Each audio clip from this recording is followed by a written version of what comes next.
ಇನ್ನು ಭಾರತೀಯ ಸೇನೆಗೆ ರಷ್ಯಾ ನಿರ್ಮಿತ ಮಿಸೈಲ್ ಬಲವನ್ನ ಕೊಡ್ತಾ ಇದೆ. ರಷ್ಯಾದ ಇಗ್ಲಾ-ಎಸ್ ಮಿಸೈಲ್ ನ ಪಡ್ಕೊಂಡಿದೆ ಭಾರತೀಯ ಸೇನೆ.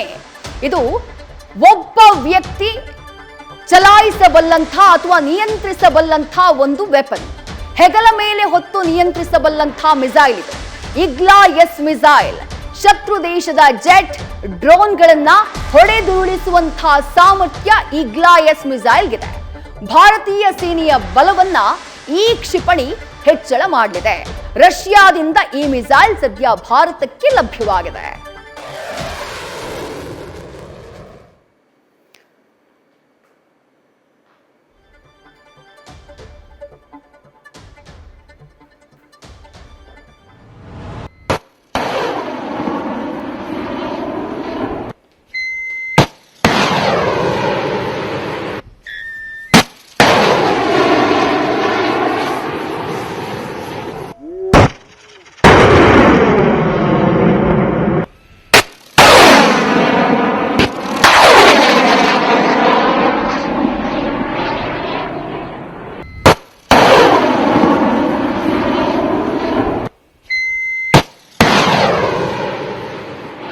ರಷ್ಯಾ ನಿರ್ಮಿತ ಈ ಇಗ್ಲಾ-ಎಸ್ ಮಿಸೈಲ್ ಯಾವ ರೀತಿಯಾಗಿ ವರ್ಕ್ ಆಗತ್ತೆ ಅಂತ ಹೇಳಿ ಆ ದೃಶ್ಯಗಳಲ್ಲಿ ಗಮನಿಸಿದ್ರಿ.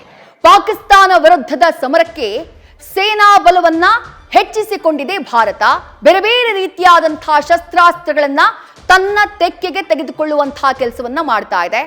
ಭಾರತೀಯ ಸೇನೆಗೆ ಈಗ ರಷ್ಯಾ ನಿರ್ಮಿತ ಇಗ್ಲಾ-ಎಸ್ ಮಿಸೈಲ್ ಕೂಡ ಲಭ್ಯವಾಗಿದೆ. ಇಗ್ಲಾ-ಎಸ್ ಮಿಸೈಲ್ ಒಬ್ಬನೇ ಒಬ್ಬ ಸೈನಿಕ ಹೆಗಲ್ ಮೇಲೆ ಹೊತ್ಕೊಂಡು ಫೈರ್ ಮಾಡಬಹುದಾದಂತಹ ಒಂದು ಮಿಸೈಲ್. ರಷ್ಯಾ ನಿರ್ಮಿತ ಇಗ್ಲಾ-ಎಸ್ ಮಿಸೈಲ್ ಕ್ಷಿಪಣಿ ಸದ್ಯ ಭಾರತದ ಸೇನೆಯನ್ನ ಸೇರ್ಪಡೆಯಾಗಿದೆ. Igla S missile portable air defence system. 6 kilometre range ನಲ್ಲಿ ಜೆಟ್ ಡ್ರೋನ್ಗಳನ್ನ ಹೊಡೆದುರುಳಿಸುವಂತಹ ಸಾಮರ್ಥ್ಯ ಇದಕ್ಕಿದೆ. ಗಂಟೆಗೆ ಬರೋಬ್ಬರಿ 1440 ಕಿಲೋಮೀಟರ್ ವೇಗದಲ್ಲಿ ನುಗ್ಗುವಂತಹ ಸಾಮರ್ಥ್ಯವನ್ನ ಈ ಮಿಸೈಲ್ ಹೊಂದಿದೆ. 19 ಕೆಜಿ ಭಾರ ಹೊಂದಿರುವಂತಹ ಇಗ್ಲಾ ಹೆಗಲ ಮೇಲೆ ಅದನ್ನ ಇರಿಸಿಕೊಂಡು ಶತ್ರುವಿನ ಜೆಟ್ಗಳನ್ನ ಡ್ರೋನ್ಗಳನ್ನ ಹೊಡೆದುರುಳಿಸುವಂತಹ ಸಾಮರ್ಥ್ಯವನ್ನ ಹೊಂದಿದೆ. ನ್ಯೂಸ್ ಫಸ್ಟ್ ನಿರ್ಭೀತಿಯಿಂದ ನಿಮ್ಮ ಪರವಾಗಿ.